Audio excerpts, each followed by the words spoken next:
Okay, stock round saw the formation of the ATN in the hands of the last player without a railroad. There's still one railroad left. One person gets the bonus of having two corporations in this, whatever the bonus of that is. The stocks fell out a little bit because of it. We see the prices, especially for the ABC, dropping dramatically. One of the reasons for the ABC drop, the player who divested actually held a share of that because it looks so good sitting on two trains right now with its location. But the next guy after him was holding two shares of it. And the ABC could run very hard, picking up a third train, and then get dumped on him. And he didn't want to see that. Personally, I'm not sure which way, but he's holding one company that doesn't have a lot of cash sitting in it with the TAG. He didn't want to have two questionable companies in his hands, which would allow the player before him a strong advantage. Priority was definitely going to land over here, so I think he made the right decision to dump it further. And it also hurts this guy's stock value, so, that's cool, man. Nothing has sold out because, all the new purchases. So we'll see. We've got two operating rounds now. I'll probably just play them out. I can't imagine anything too exciting. We're going to see the ATN starting over here and probably building through the swamp. After the operating round, we're in an interesting situation. The track's beginning to develop pretty strong. The big issue is the trains. As in many of these games, there's a bottleneck.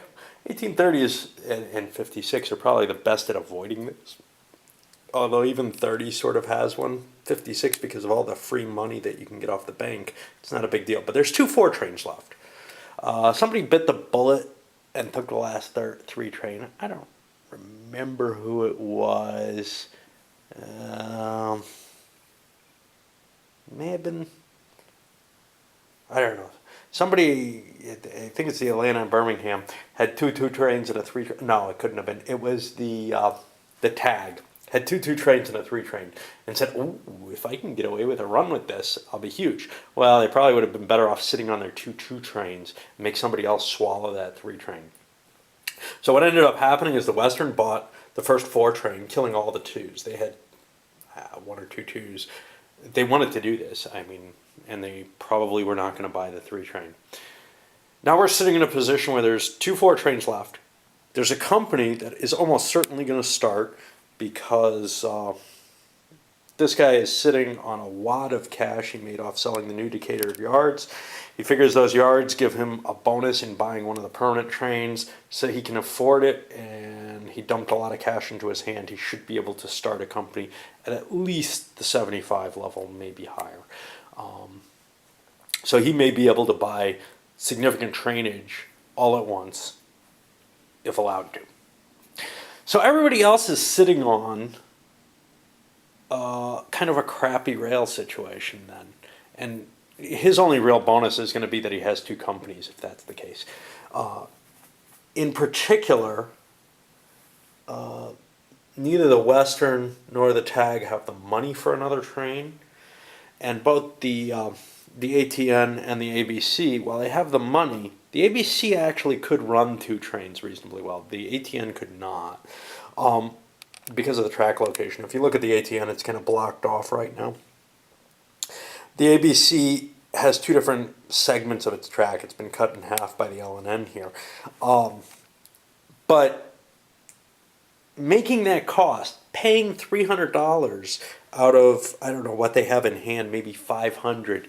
They have just enough maybe to buy a permanent train, but if they buy that big $300 train, they're going to have to swallow even more than they have, and their stock prices are hurt.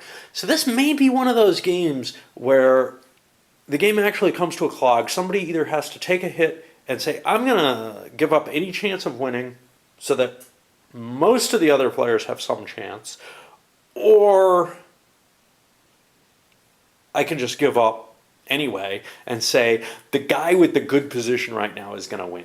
I really despise when a game hits that state. 1870 does it a lot. I've seen some of the others. 35 used to do that some of the times, and 2038 does it.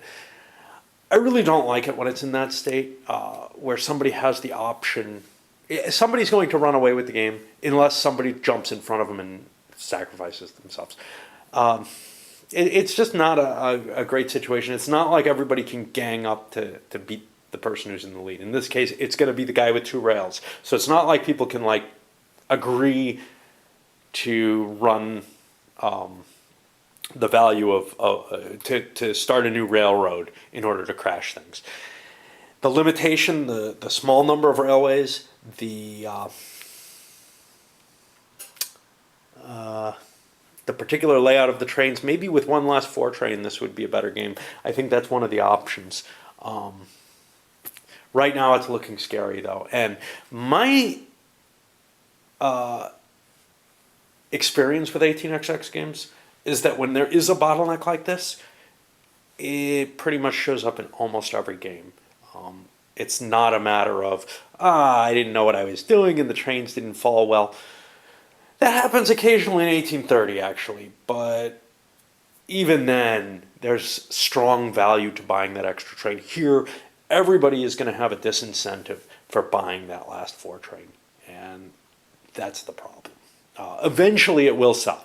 Somebody will have enough cash on hand that they can say, I can buy that four train and then afford a permanent train. But the game probably is lost by then, especially with this strange little stock chart that allows the game to end if somebody hits 300. And the LNN is the company most likely to do that at this point.